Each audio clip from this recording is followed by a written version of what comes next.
नमस्कार साथियों। अब मुझे नहीं मालूम आप लोगों को 70 या 80 के दशक में था ये दो जासूस करें महसूस, दुनिया बड़ी खराब है। हाँ, तो दो जासूस हैं। अभी 2014 के चुनाव में इन्हीं दोनों जासूसों ने एक नारा दिया था, घर घर मोदी। एक नारा ऐसा है जिस पे ये वाकई अमल कर रहे हैं, घर घर मोदी, हर मोबाइल में मोदी। संचार साथी, ये संचार साथी के चक्कर में मत पड़िएगा, ये साथी नहीं है। ये सरकार का एक हाथी आपके मोबाइल में आके बैठ गया। हाथी मेरे साथी भी पिक्चर थी एक। और इन दोनों की पुरानी आदत है, ये बीमारी इनकी पुरानी है, जासूसी करने की। गुजरात में मशहूर है, मैं इससे ज्यादा इसलिए नहीं बोलूंगा। कपिल मिश्रा बहुत कुछ बोल चुके हैं। दिल्ली की विधानसभा में पूरा वीडियो चलाया था, कपिल मिश्रा ने इनकी जासूसी का कांड खोला था। अब वो कपिल मिश्रा इन्हीं के नेता हैं, लेकिन खुलासा उन्होंने जरूर किया था, उसका धन्यवाद हम उनको देंगे। तो ये जासूसी जो ये गुजरात में करते थे, अब ये चाहते हैं मेरे और आपके घर में ये जासूसी करें।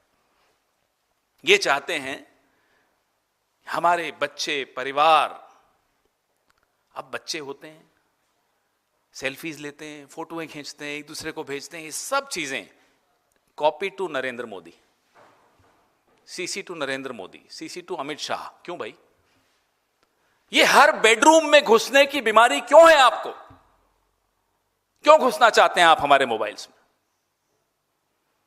कल एक महाराज आए, अपने आप को महाराज कहते हैं, ज्योतिरादित्य सिंधिया, कहते नहीं नहीं ये कंपलसरी नहीं है, इसको आप डिलीट कर सकते हो। महाराज, ये राजे रजवाड़ों का राज नहीं है। अब लिखित में जो आया वो बताइए। मौखिक रूप से आपने आदेश जारी कर दिया, उससे थोड़ा ही चलेगा। ये कोई रियासत थोड़ा है आपकी। लिखित में आप कहते हैं कि हर भारतीय स्मार्टफोन पर, एंड्रॉइड पर, आईओएस पर ये एक संचार साथी नाम की ऐप प्री लोडेड होगी। उसको ना छिपाया जा सकता है, ना मिटाया जा सकता है, ना डिलीट किया जा सकता है, ना छेड़ा नहीं जा सकता। ये लिखित में है। मौखिक रूप से महाराजा आते हैं और कहते नहीं नहीं नहीं ऐसा नहीं है। वैसे इस पार्टी में ये बीमारी है, ये भारतीय जासूस पार्टी में बीमारी ये है कि ये कहते कुछ हैं, लिखते कुछ हैं और करते कुछ और हैं। सोचते हैं या नहीं, अभी इस पर आरोप इन पर ज्यादा गंभीर लगे नहीं है सोचने के, शायद नहीं भी सोचते हो। लेकिन जो हमारी आपकी बात ये सुरक्षा की कर रहे हैं, सेफ्टी एक बहाना है, प्राइवेसी पर निशाना है। ये असलियत है इस ऐप की, जो प्री इंस्टॉल करना दूरसंचार विभाग ने मैंडेटरी कर दिया है, कंपलसरी कर दिया। अभी तक लिखित रूप से ये ऑर्डर विड्रॉ नहीं हुआ है। कल दोपहर को महाराजा ने जब ये बयान दिया, फरमान जारी किया, उसके बाद मेरे भी मोबाइल पे आया, आपके मोबाइल पे भी आया होगा।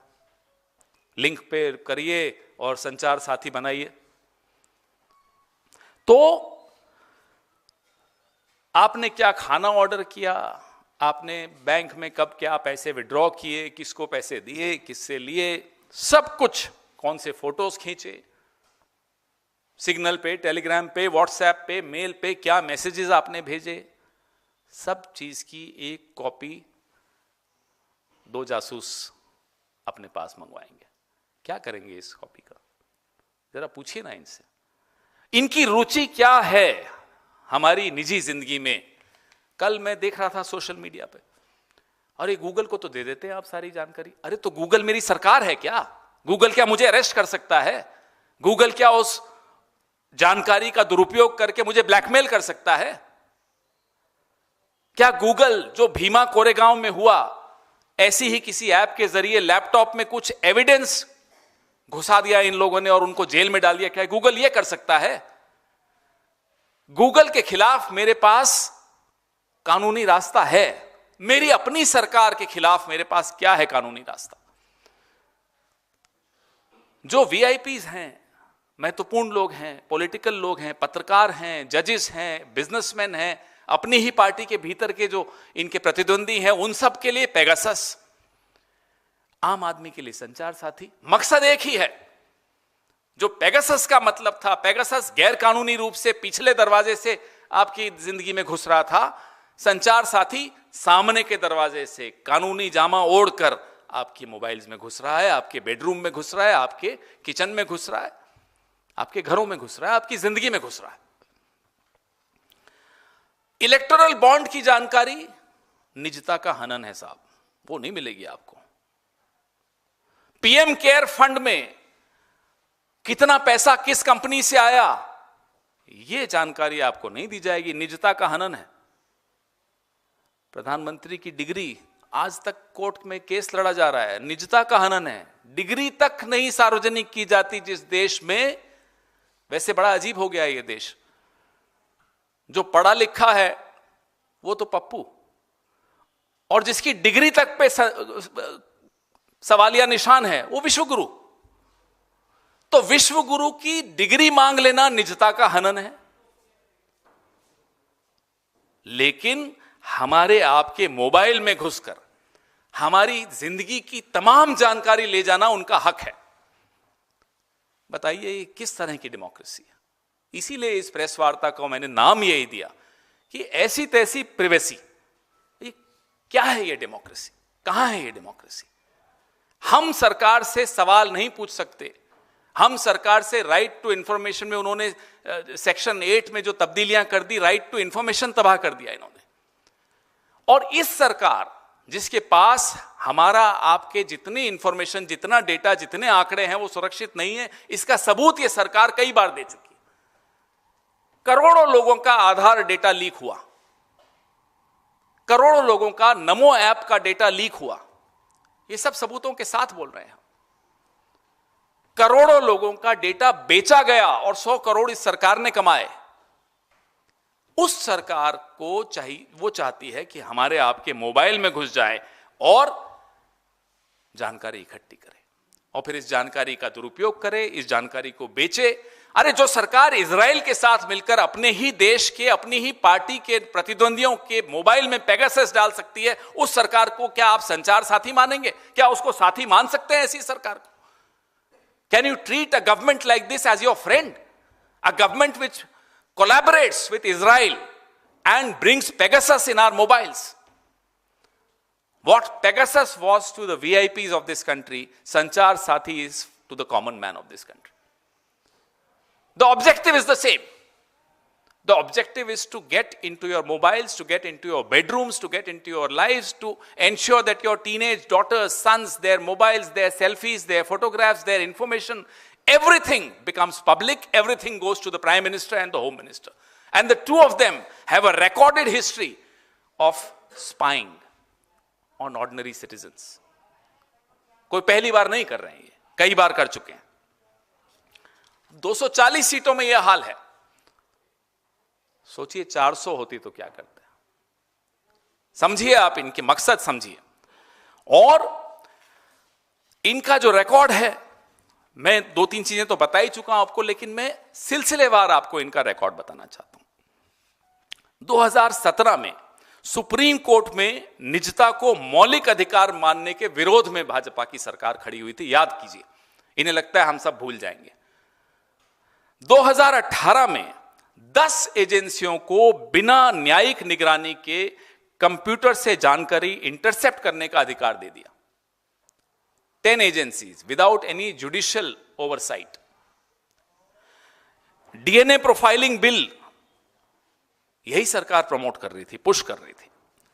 सोशल मीडिया हब का जो प्रस्ताव था, डिजिटल बातचीत पर निगरानी, यही सरकार पुश कर रही थी। आधार डेटा लीक का मैं आपको बता चुका हूं। और 2019 तो ऐतिहासिक साल था जब पेगासस लाया गया, जिसमें न्यायाधीश, विपक्ष के नेता, हमारे राहुल गांधी, हमारे कई नेता, केंद्रीय मंत्रियों तक की, अपनी ही पार्टी के केंद्रीय मंत्रियों की जासूसी की गई थी। 2020 में नमो ऐप का हुआ, जिसमें विसल ब्लोअर्स और पत्रकारों के निजी डेटा को लीक करने की और दुरुपयोग करने की आरोप लगे। आप कोई बचे हुए नहीं है, आप ये मत सोच लीजिएगा आप बच गए। आज हिरेन जोशी, कल हिरेन जोशी था, आज कोई और आ जाएगा, सुना है कोई और आ रहा है। तो ये सब जो इनके हथकंडे हैं, आरटीआई का मैं आपको बता चुका हूं। अभी इसी साल 2025 में आयकर अधिनियम में परिवर्तन किया, जिसमें email, cloud account, messaging app, social media, online banking, यहां तक कि जो आईओटी के उपकरण हैं उनकी भी छानबीन करने का अधिकार इनकम टैक्स डिपार्टमेंट को दे दिया गया। तो ये हमारी आपकी डिजिटल जो जीवन है उसको इन्होंने एक स्थायी निगरानी क्षेत्र बना दिया। यहां सिर्फ हमारी निगरानी करने का इनका एक षड्यंत्र चल रहा है। अब हमारे कुछ सवाल हैं। क्या यह सच नहीं है कि सरकारी नियंत्रण वाले ऐप कथित तौर पे नागरिकों के उपकरणों में फाइलें प्लांट करने के लिए प्रयोग किए गए, जैसा कि भीमा कोरेगांव में हुआ? इस सवाल का जवाब दे सरकार। ये तो प्रूव्ड है, सबके सामने है भीमा कोरेगांव में इन्होंने क्या किया था। सरकार हर नागरिक के फोन में ये जबरन ऐप क्यों ठूस रही है? क्या सुरक्षा कम घुसपैठ वाले तरीकों से नहीं सुनिश्चित की जा सकती? क्या इतनी टेक्नोलॉजी आपके तथाकथित डिजिटल इंडिया में आपके पास नहीं है? इजराइल तो आपका दोस्त है, और भी ऐसे शरीफ देश भी आपके दोस्त होंगे जहां से आपको इस तरह की हार्मलेस टेक्नोलॉजी आप ला सकें, जिसमें ज्यादा इंट्रूड नहीं करें, ज्यादा घुसपैठ हमारी जिंदगी में नहीं करें। क्या भाजपा सरकार ने इस घातक आदेश पर कोई सार्वजनिक परामर्श किया? मैंने तो नहीं सुना, अगर आपने सुना हो तो। कोई डिबेट हुई, कोई कंसल्टेशंस हुई, कोई चर्चा हुई? नहीं, एक दिन सुबह उठे और कर दिया। डर है, जेन जी के नाम पे एक इनके रोंगटे खड़े हो जाते हैं, थर थर कांपते हैं जेन जी के नाम पे। ये तभी नौजवानों के मोबाइल्स में घुसना चाहते हैं। और भी कई कारण होंगे, इनकी नीयत तो ये जाने, आप समझते हैं मैं क्या इशारा कर रहा हूं। 80 करोड़ डिजिटल नागरिकों की सहमति के बिना उनके मोबाइल में घुसने का यह अधिकार आपको किसने दिया? क्या इज दिस डेमोक्रेसी? क्या है ये डेमोक्रेसी लगती है आपको? और मैं अपने दोस्तों से, अपनी पत्नी से, अपने पिता माता, अपने पति, जिनसे भी हम बात क्या कर रहे हैं, इसकी जानकारी सरकार को क्या उत्सुकता है? क्यों है आपको उत्सुकता? क्या इसलिए आप सरकार में बैठे हैं 11 साल से? नागरिकों के आपस में क्या बात चल रही है ये जानने के लिए बैठे हैं। और मिनिमम गवर्नेंस, न्यूनतम सरकार क्या बेडरूम में घुसकर मिलती है? लोगों के बेडरूम में घुस के कहते हैं साहब न्यूनतम सरकार है, ये मिनिमम गवर्नेंस है। माफ कीजिएगा, ये मिनिमम गवर्नेंस नहीं, ये मैक्सिमम इंटरफेरेंस है। अब हम स्पष्ट तौर पे पूरे देश की तरफ से, पूरे विपक्ष की तरफ से, मीडिया की तरफ से, सिविल सोसाइटी की तरफ से, भारत भर की तरफ से इस पाखंड को, इस षड्यंत्र को हम खारिज करते हैं। इसके खिलाफ हम आवाज बुलंद करेंगे, हर स्तर पर करेंगे। देश में इस तरह की जासूसी सरकार द्वारा हम बर्दाश्त नहीं करेंगे। इस देश के हर नागरिक की निजता की सुरक्षा करना हम सबका कर्तव्य है। आपके सवाल किसने कहा है? महाराज बोलो, बुरा मान जाते हैं वो। ये क्या है सिंधिया सिंधिया लगा रखा? बोलो महाराज। उनकी तरफ से ये कहा गया है सर कि पार्लियामेंट में उन्होंने जब बात किया इस ऐप को लेकर, जब सवाल पूछा गया, उन्होंने कहा कि जिस तरह से फ्रॉड हो रहे हैं, एक सोसाइटी में कैंसर बन गया है। हम लोग इसको रोकने के लिए ये जो है ऐप जो इसका काम करेगी, साथ ही ये डिलीट किया जा सकता है। वो बार बार इस पर लिखित में ऑर्डर कहां है कि डिलीट किया जा सकता है? 7(1)(b) आप देखिए ना, 7 जो ओरिजिनल ऑर्डर है उसका पॉइंट नंबर 7 देखिए। क्या उसमें अमेंडमेंट देखा आपने? आज बोलने से क्या होता है, इनको याद दिला दीजिए। ये इनकी कोई रियासत नहीं है कि बोल दिया तो साहब मान लो कि फाइनल है। लोकतंत्र है, लिखित कागज से चलता है। महाराज को कह दीजिएगा जाकर।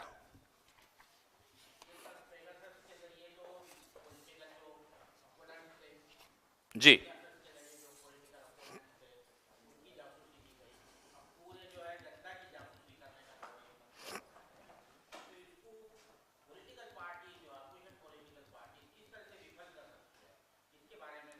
आप और हम मिलकर इस देश के नौजवान, इस देश की सिविल सोसाइटी, इस देश के तमाम वो लोग जिनको इस बात की चिंता है, और इसमें मैं मानता हूं कि 140 करोड़ लोग हैं जिनको इस बात की चिंता है कि साहब सरकार मेरे बेडरूम में क्या करेगी, क्यों चाहिए, क्यों हमारे बच्चों की फोटोग्राफ्स इनको चाहिए, क्यों हमारी बेटियों की, हमारे बेटों की सेल्फीज इनको चाहिए, कारण क्या है?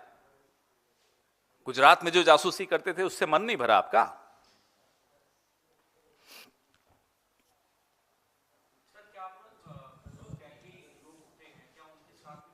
किसके साथ? आप लोग बैठ के इस ऐप को लेकर, इस खामियां क्या हैं, इसके फायदे क्या हैं, इसको लेकर भाई जो सामने दिख रहा है वो तो आपके सामने ही है ना। जो ऑर्डर आया 2 पेज का, उसमें कोई एक्सपर्ट भी नहीं चाहिए। उस ऑर्डर में स्पष्ट है प्री लोडेड होगा, बाकी जगह वो ऐप भेजेंगे, उसको आपको इंस्टॉल करना होगा, उसको आप छिपा नहीं सकते, उसको आप डिलीट नहीं कर सकते, उसको आप झेल के चलना ही पड़ेगा, आपको कंधे पे लाद के अपना ही जासूस अपने कंधे पर बैठाकर आपको चलना पड़ेगा। घर घर मोदी। अब इसमें क्या टेक्निकल एक्सपर्ट चाहिए आपको? घर घर मोदी आ गया सर। हाँ? कांग्रेस पार्टी जो है इसके खिलाफ स्ट्रीट पर आएगी या नहीं? हम तो हमेशा ही सड़क पर आते हैं साहब, हम तो सड़क पर ही हैं पिछले 11 साल से। पता नहीं आप क्यों नहीं देखते। No, sir, you just mentioned that how Congress will be taking up this issue across the country. Then what are the plans of the Congress party in regard to this Sanchar Sathi app, and how you want to make people aware? From every platform, we are going to challenge this. We are waiting for the government to actually do what the Maharaja is saying. But Maharaja के कहने से तो नहीं होता ना. But if they actually withdraw this, which this government is known for, U-turns is a speciality of this government. So if they take a U-turn, well, it will be a long list of U-turns and one more added to it. But if they don't take a U-turn, we'll ensure that they do take a U-turn on this. Sir, beside from this, there is another पहले ये तो खत्म होने दो। Okay.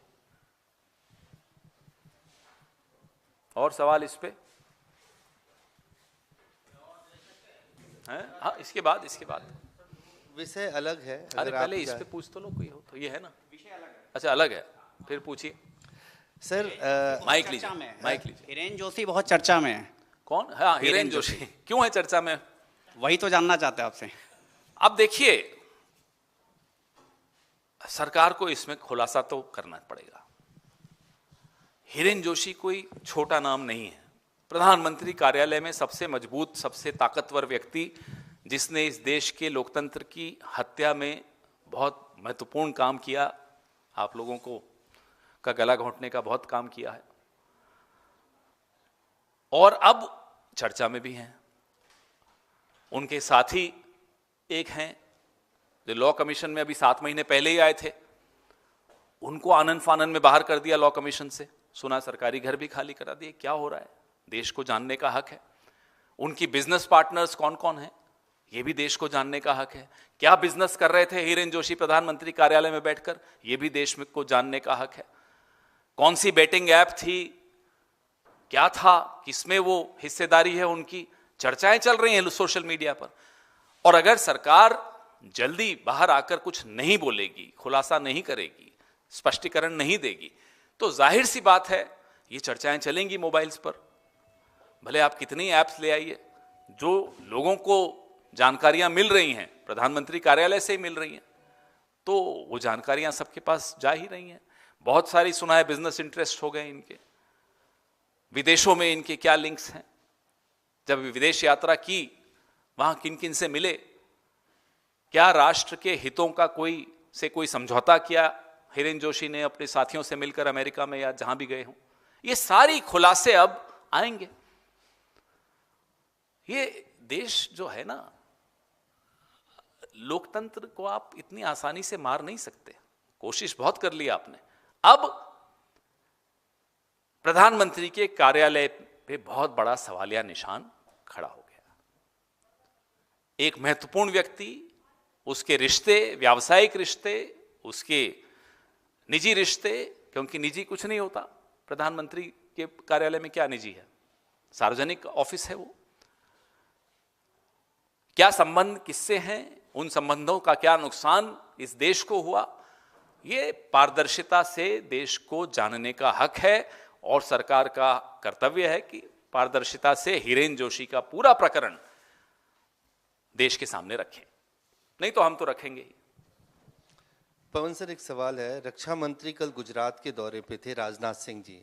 उन्होंने कल वहां पे कहा कि उस वक्त पंडित जवाहरलाल नेहरू पब्लिक फंड से बाबरी मस्जिद का निर्माण करना चाहते थे और उस वक्त गुजरात के बेटे सरदार पटेल ने इसे रोका। अरे भी रक्षा मंत्री को तो हम यही कहेंगे साहब, आप तो ऐसे न थे। बाकियों का तो समझ में आता है, बहुत पढ़े लिखे प्रधानमंत्री हैं, उनका समझ में आता है, जो बोल देते हैं। अब लोग हंसते हैं। रक्षा मंत्री भी बोलने लगेंगे इस तरह की बातें। भाई बताइए कहां है आपके पास सबूत? ये कहां से हवाबाजी करने आ गए आप? इसका सबूत नहीं है उनके पास। लेकिन यहां झंडेवालान में 800 साल पुराना मंदिर अभी कुछ दिनों पहले गिराया जा रहा है क्योंकि आरएसएस के मुख्यालय की पार्किंग बनानी है। इसका सबूत है हमारे पास। ये अजीब सी बातें करते हैं साहब। नेहरू जी ने बाबरी मस्जिद, अरे भाई बाबरी मस्जिद कब बनी थी? 1560 में बनी होगी शायद। नेहरू जी कब पैदा हुए थे? सरदार पटेल जी की मृत्यु कब हुई थी? 1950 में हुई थी। उसके 14 साल बाद भी नेहरू जी तो थे ना। बनाई क्या बाबरी मस्जिद? तब तो सरदार पटेल नहीं थे ना रोकने वाले। तो राजनाथ सिंह जी को चाहिए कि मोदी के राह पे ना चलें। भाजपा में को बहुत बड़ा नुकसान मोदी जी करके जा रहे हैं। अब पीछे पीछे सब भी उसी रास्ते पे चले जाएंगे तो हमें तो कोई नुकसान नहीं, हमें तो फायदा ही है। पार्टी को खत्म करिए, हमें क्या नुकसान है। माइक सर, एक रेवंत रेड्डी का स्टेटमेंट है और आपकी पार्टी से एक और लीडर हैं रागिनी नायक, उनका एक ट्वीट क्या जिसमें उन्होंने एक एआई वीडियो जनरेट किया हुआ है प्रधानमंत्री मोदी का, और उस पर आपकी क्या प्रतिक्रिया? और रेवंत रेड्डी ने मैंने देखा नहीं और ना मैंने रेवंत जी का स्टेटमेंट सुना। तो जब मैं सुनूंगा और जब रागिनी जी का मैं ट्वीट देखूंगा तो उस पर टिप्पणी कर देंगे। ये मैं जो पहला आपका वो था इशू, इसके बाद संचार साथी। अब आप संचार सारथी पे आ गए। देखो साथी पे नहीं, मैं ये इसलिए अच्छी बात है, पूछना मैं तो चाह रहा- खुश हूँ। हाँ, कि पूछिए। रशिया में भी इसी तरह से हो रहा है। पुतिन जो है यहाँ आने वाले हैं, इंडिया आने वाले हैं। क्या उनके वेलकम के लिए किया जा रहा है? वो ये उनको संचार कहो साथी? अपना मोबाइल ना लाएं साथ में। पता चला इधर भी घर घर मोदी और उधर भी घर घर मोदी।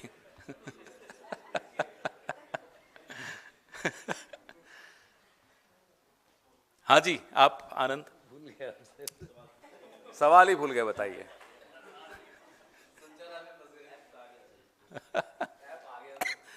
देखिए, CPP chairperson has written a detailed article in which he has highlighted that how in Aravali Hills the rules have been bended, and as Delhi is grappling with air pollution issue.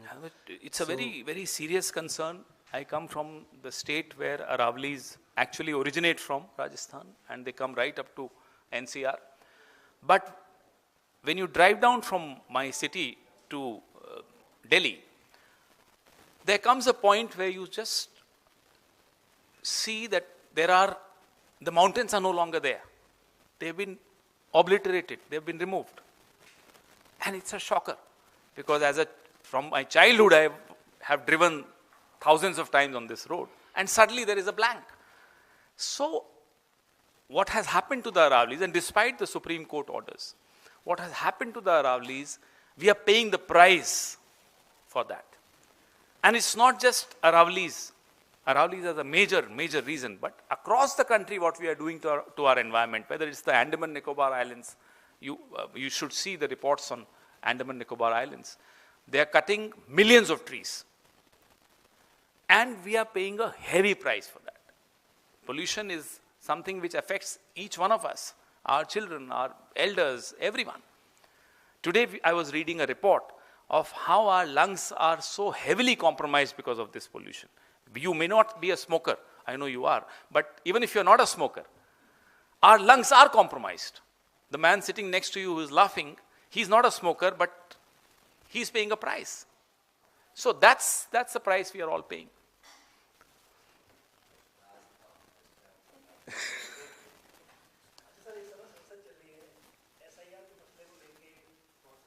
देखिए SIR का मसला हम बिहार में उठाते हैं तो हम पर आरोप लगाते हैं कि साहब आप गलत बात कर रहे हो, आप हारते हो इसलिए बोल रहे हो।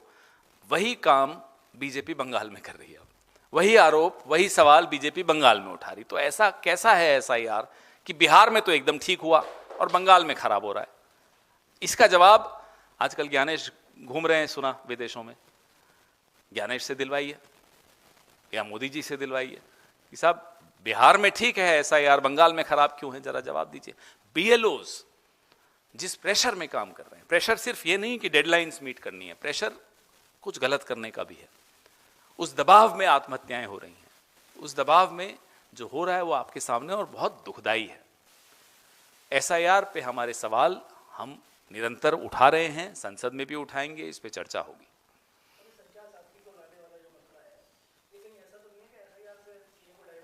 डाइवर्ट होता है क्या? हमने अभी आपके सामने 2017 के कांड और 2025 तक के सारे कांड सामने रखे ना। ये चीजें डाइवर्ट होती हैं क्या? ये मूर्ख हैं अगर ये लोग सोचते हैं, मोदी एंड कंपनी, मैं खुलकर बोलता हूं, ये मूर्ख हैं अगर सोचते हैं कि इस देश में कुछ डाइवर्ट कर सकते हैं। इनको लगता है ये डाइवर्ट कर सकते हैं। ये देश इतना आसानी से डाइवर्ट नहीं होता। ये सभ्यता है, इसकी एक बौद्धिकता के चर्चे पूरे विश्व में होते हैं। जो विजडम है इस देश की, उससे ये क्या खिलवाड़ कर सकते हैं? इनका ये बौने हैं भाई, बौने नहीं मुकाबला कर सकते इस देश, इस सभ्यता की बौद्धिकता का।